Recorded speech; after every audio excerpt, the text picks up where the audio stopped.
रास्ते में 4 सूरदास खड़े मिल गए। हाथी वाले ने कहा, भाई जरा रास्ता खाली करो सूरदास, हमारा हाथी जा रहा।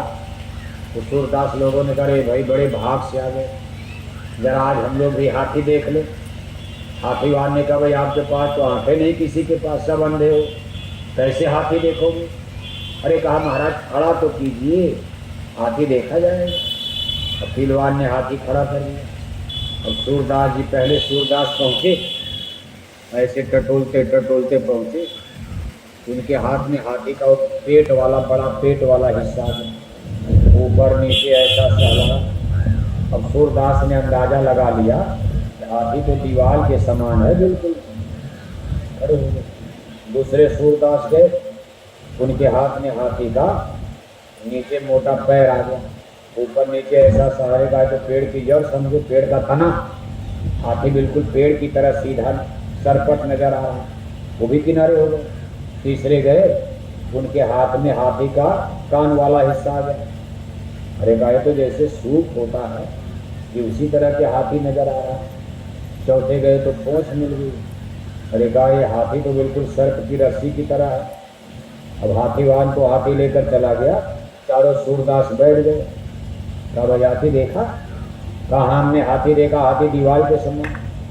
दूसरे ने कहा, तुम बेवकूफ आदमी, तुम क्या देखे, तब तुम गलत हो। अरे हाथी को पेड़ के तने के समान। तीसरे ने कहा, तुम दोनों पागल, हाथी तो बिल्कुल सूप के समान। चौथे ने कहा, तुम तीनों पागल, हाथी तो बिल्कुल मोटे रस्से के समान। अब ये करते करते चारों में झगड़ा हो गया, मेरा सही, तेरा गलत है, मेरा सही है। अब गलत तो चारों का है, लेकिन अब झगड़ा हो गया। अपना अपना जो गांठ बांध लिया, मेरा राम ये है, तेरा खुदा ये है, तेरा ये है, मेरा मंदिर, मेरा मस्जिद। गलत तो सब है, लेकिन देखो झगड़ा हो गया। उसने कहा, मेरा सही, तेरा गलत, मेरा सही। और बाद में उनमें झगड़ा हो गया। झगड़े में जान तो मुक्का मुक्की शुरू हो गई। अब सूरदास लोगों की मार आप जानू हुआ, बता कहाँ नाक है, कहाँ आँख है। जब मारना शुरू किया, किसी की नाक टूटी, किसी की आँख टूटी, चारों लहूलुहान हो गए। उधर थोड़ी देर के बाद जब हाथीवान लौटा तो देखा चारों सूरदास घायल पड़े हैं। अरे कहा, सूरदास अभी तो हाथी देख रहे थे, किसने घायल कर दिया? अरे कहा, भाई झगड़ा तो आप ही ने लगा दिया। कहा, हमने क्या झगड़ा लगाया? अरे कहा, आपके हाथी के चक्कर में झगड़ा हम लोगों में हो गया। कहा, कैसे हो गया? अरे कहा, हमने ये कहा, हमने ये कहा। आप वही बताओ हाथीवान, हाथी कैसा है, फैसला आप करो, किसका सही? तो पहलवान ने कहा, भाई सबका गलत है, इसमें हाथी का कोई रूप सही नहीं है, चारों लोग गलत हो। चलो हमारे पास चलो, हमारे साथ चलो। और ले गया डॉक्टर के पास, हकीम के पास। एक अंजन जड़ी सुरमा ऐसे आंखों में लगा दिया, उनकी आंखों में रोशनी आ गई। जब जड़ी लगाया, सुरमा अंजन लगाया, जब आंखें उनकी रोशनी आ गई, आंखें देखने लगी, तो चारों सूरदास पश्चाताप करने लगे। अरे भाई, हम तो देख हाथी कुछ और बिना आँख के हम कुछ अंदाजा लगाए, और देखो हम सब लोग आपस में झूठे झगड़ा करके अपना नुकसान कर लिए। हाथी न पेड़ है, न हाथी दीवाल है, न हाथी सूप है, न हाथी रस्सा है। हाथी तो सब मिलाकर कुछ और है, इसका रूप रंग अलग है। इसी को गोस्वामी महाराज ने रामायण में लिखा है कि मुकुर मलिन और नयन विहीना, तो राम रूप देखें कि मदीना।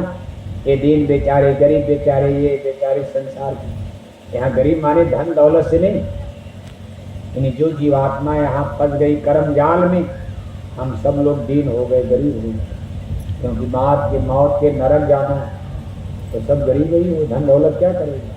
अभी आपकी जिंदगी है, थोड़े 2-4 साल में मरोगे। पशु पक्षी मुर्दा मारकर खा रहे हो, सीधे नरक जाओगे। कितने गरीब आप हो जाओगे, नरक में डाल देंगे। मांस खाते खाते कुत्ता का जन्म दे दिया, मांस खाओ कुत्ता बनकर, बिल्ला बनकर। तिल भर मच्छी खाई के कोट गऊ दे दान, काशी करवट ले मुए तऊ न नरक निदान। तो भाई मानव जन्म पाकर एक मुर्दा मछली खा लिया, कितना बड़ा दोष लगता। मानव जन्म पाकर कोई भी हिंदू मुसलमान औरत मर्द बच्चे बच्चियां एक मुर्दा मछली का टुकड़ा खाए, कितनों गाय का दान पुण्य करो, रोज गंगा जमुना में नहाते नहाते डूब के मर जाओ, तब न नरक निदान। फिर भी नरक जाना पड़ता है। आश्चर्य है। अब आप सोचिए, अगर इस तरह से अंदाजा लगाओ, अगर नरक जाने के लिए इतनी ही सजा, इतना आसानी से आदमी नरक चला जाए। आज आपकी कुशीनगर में नरक जाने वाले ज्यादा होंगे कि स्वर्ग जाने वाले? बोलो आप। नरक जाने। 2 कुंतल मछली खा गए, अभी 10 साल जिंदा रहोगे, 2-4 कुंतल और खाओगे। हम लोग